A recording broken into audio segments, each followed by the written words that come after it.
الحمدللہ رب العالمین والصلاة والسلام علی سید الانبیاء والمرسلین محمد وآلہ واصحابہ اجمعین، اما بعد فاعوذ باللہ من الشیطان الرجیم، بسم اللہ الرحمن الرحیم۔ انما یرید اللہ لیذہب عنکم الرجس اہل البیت ویطہرکم تطہیرا، صدق اللہ مولانا العظیم۔ اللہم رب اشرح لی صدری ویسر لی امری واحلل عقدۃ من لسانی یفقہوا قولی، اللہم اہدنا الصراط المستقیم، اللہم ربنا افتح علینا حکمتک وانشر علینا رحمتک یا ذا الجلال والاکرام۔ اللہم صلی علی سیدنا محمد وآلہ وعطرتہ بدد کل معلوم لک، الصلاۃ والسلام علیک وعلی آلک یا رسول اللہ۔ جیسا کہ آپ حضرات کے علم میں ہے کہ 10 روزہ محافل محرم الحرام کے سلسلے میں ہم آپ کے سامنے حاضر ہیں۔ آج اس سلسلے کی 6ٹھی نشست ہے جو بدائے رسول صلی اللہ علیہ وآلہ وسلم حضرت سیدہ فاطمہ الزہرا رضی اللہ تعالی عنہ کی ذات بابرکات کے حوالے سے،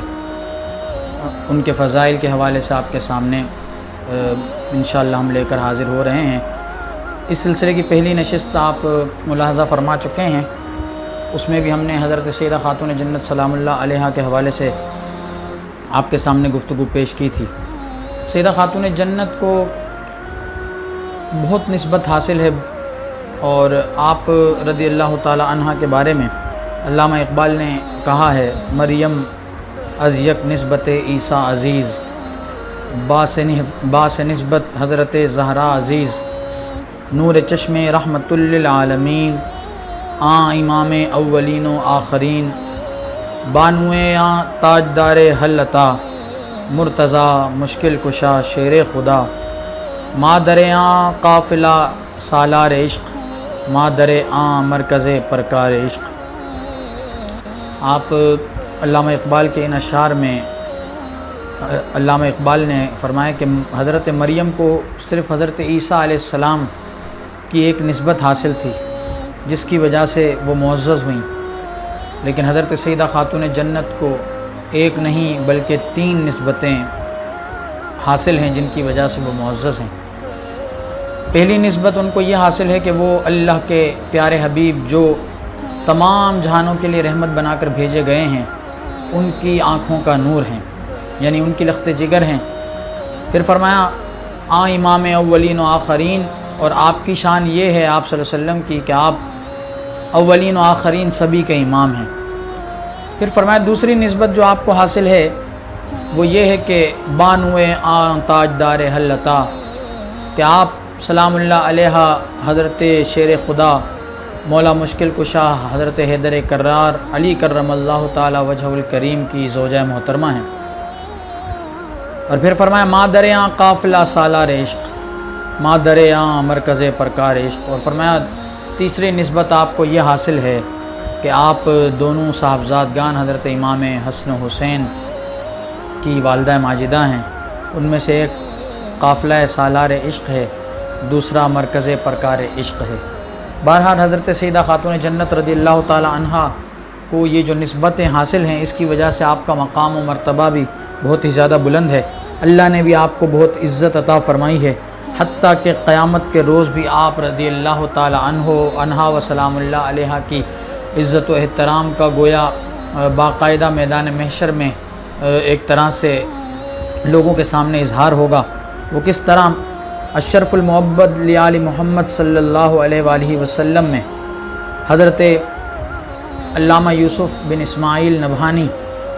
فرماتے ہیں، روایت کرتے ہیں، روا عن کثیر من الصحابۃ ان رسول اللہ صلی اللہ علیہ وسلم قال،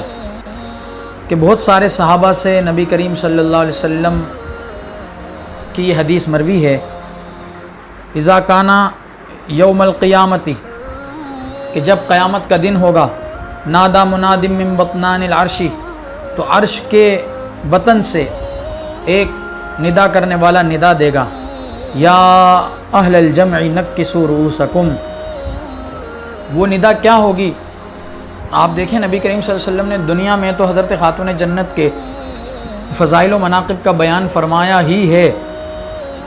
فرمایا کہ میری یہ بیٹی سیدہ نساء عالمین ہے، یعنی تمام جہانوں کی عورتوں کی سردار ہے۔ یہ بھی فرمایا کہ میری یہ بیٹی جو ہے وہ جنتی عورتوں کی سردار ہے۔ نبی کریم صلی اللہ علیہ وآلہ وسلم نے آپ کے فضائل بارہا بیان فرمایا۔ آپ نے فرمایا کہ میری بیٹی میرے جگر کا ٹکڑا ہے، اور نبی کریم صلی اللہ علیہ وآلہ وسلم آپ سے جو محبت فرماتے تھے، آپ کے استقبال کے لیے کھڑے ہوتے تھے، آپ کو مرحبا کہا کرتے تھے۔ یہ سب باتیں پچھلی نشست میں آپ کے سامنے میں نے عرض کی تھی۔ تو یہ دنیا میں اظہار تھا نبی کریم صلی اللہ علیہ وسلم کا آپ کی شان اور عظمت کے لیے۔ خود آپ نے بنفس نفیس حضرت سیدہ طیبہ طاہرہ فاطمۃ الزہرا سلام اللہ علیہا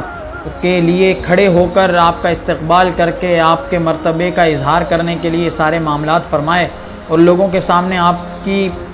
شرافت، آپ کی نجابت، آپ کی عزت و احترام کا گویا اظہار فرمایا، اور لوگوں کو یہ درس دیا کہ دیکھو میری بیٹی کا یہ مقام ہے۔ اب قیامت کے دن بھی اسی طرح نبی کریم صلی اللہ علیہ وسلم کی صاحبزادی حضرت سیدہ فاطمۃ الزہرا رضی اللہ تعالی عنہا و سلام اللہ علیہا کے لیے ایک اعزاز ہوگا جو اور کسی کو حاصل نہیں ہوگا۔ وہ کیا اعزاز ہوگا؟ یہی اس حدیث میں آپ کے سامنے میں انشاءاللہ بیان کر رہا ہوں۔ فرمایا کہ ندا دینے والا ندا دے گا میدان محشر، سب لوگ جب موجود ہوں گے، ہر ایک ہوگا، کوئی بھی نہیں ہوگا ایسا جو اس وقت وہاں موجود نہ ہو۔ فرمایا یا اہل الجمع نکسوا رؤوسکم، حضور فرماتے ہیں ندا دینے والا یہ ندا کرے گا کہ میدان محشر میں جو لوگ جمع ہو اپنے سروں کو جھکا لو، وغضوا ابصارکم، اور اپنی آنکھوں کو نیچے کر لو، حتی تمر فاطمۃ بنت محمد علی الصراط الی الجنۃ، یہاں تک کہ فاطمہ بنت محمد صلی اللہ علیہ وآلہ وسلم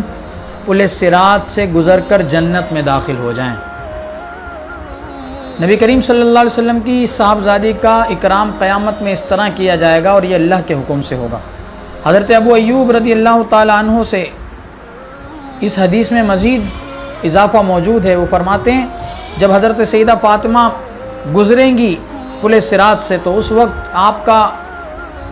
کس طرح سے پروٹوکول ہوگا، کس طرح آپ کی عزت افزائی کی جائے گی۔ فرمایا فتمر مع 70,000 جاریۃ من الحور العین، فرمایا کہ جب آپ گزریں گی تو آپ کے ساتھ 70,000 جنت کی بڑی آنکھوں والی حوریں ہوں گی جو آپ کے پروٹوکول کے لیے ہوں گی۔ اور فرمایا کہ آپ کا گزرنا پل صراط سے کیسے ہوگا؟ کمر البرقی، فرمایا جس طرح بجلی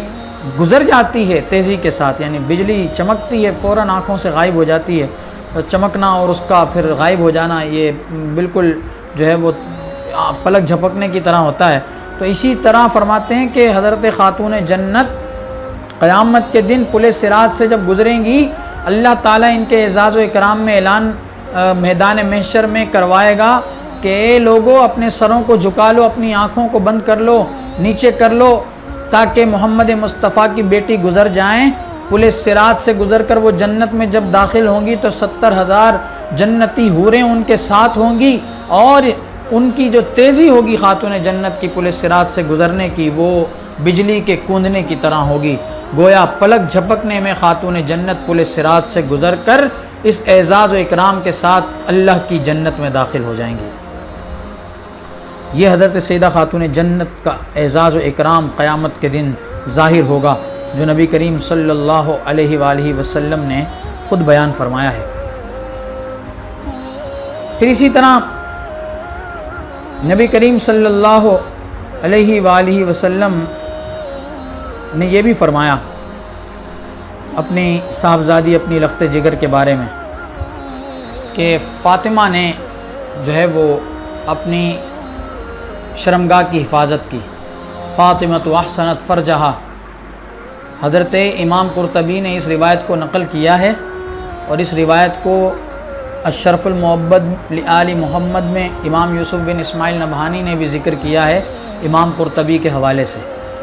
تو امام قرطبی نے اس روایت کو وَلَسَوْفَ يُعْطِيكَ رَبُّكَ فَتَرْضَىٰ کی تفسیر میں ذکر فرمایا۔ فرمایا حضور کیسے راضی ہوں گے؟ فرمایا حضور اس طرح راضی ہوں گے کہ حضور نے فرمایا کہ اللہ تبارک و تعالی جل شانہ مجھے اس طرح راضی فرمائے گا کہ میری بیٹی فاطمہ جس نے اپنی شرمگاہ کی حفاظت اس دنیا میں کی ہے، فرمایا حرمہ اللہ النار علیہا، کہ اللہ تبارک و تعالی میری بیٹی فاطمہ پر جہنم کی آگ کو حرام فرما دے گا۔ اور صرف یہی نہیں فرمایا،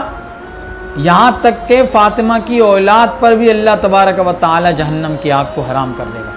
یہ حضرت خاتون جنت رضی اللہ تعالی عنہا کو شرف اور فضیلت حاصل ہے کہ آپ تو جو ہے وہ اللہ تبارک و تعالی جل شانہ کے فضل سے خود جہنم سے محفوظ ہی ہیں، آپ کی برکت سے، آپ کے خون کی برکت سے اور آپ کی نسبت کی برکت سے آپ کی اولاد کو بھی قیامت میں اللہ تبارک و تعالی جہنم سے محفوظ فرما دے گا۔ یہ حضرت سیدہ کائنات سلام اللہ علیہا، اور یہ ساری جو برکت اور فضیلت حضرت سیدہ کائنات سلام اللہ علیہا کو حاصل ہے، یہ ساری نسبت ہمارے آقا و مولا صلی اللہ علیہ وسلم کی برکت کی وجہ سے ہے، آپ کے تعلق کی وجہ سے ہے، آپ کی صاحبزادی ہونے کی وجہ سے ہے، آپ کی ساتھ جو آپ کا نسبی تعلق ہے، آپ کی جو قرابت ہے، آپ کی جو رشتہ داری ہے، اس کے حوالے سے ہے۔ تو یہ جس کو جو کچھ ملا ہے، جتنی فضیلتیں جس کو بھی حاصل ہوئی ہیں، چاہے وہ حضور کے اہل بیت ہوں، حضور کی صاحبزادی ہوں، حضور کے داماد ہوں حضرت علی مرتضیٰ، یا حضور کے صاحبزادگان حضرت امام حسن و حسین ہوں، یا صحابہ کرام ہوں، کوئی بھی ہوں، جس کو جو فیض اور برکت ملی ہے وہ نبی کریم صلی اللہ علیہ وآلہ وسلم ہی کی نسبت کی وجہ سے ملی ہے، اور جو ہے وہ حضور کی نسبت سے بڑھ کر کوئی نسبت نہیں ہے۔ کہ حضرت خالد محمود نقشبندی صاحب فرماتے ہیں اپنی نسبت سے میں کچھ نہیں ہوں، اس کرم کی بدولت بڑا ہوں، ان کے ٹکڑوں سے اعزاز پا کر تاجداروں کی صف میں کھڑا ہوں۔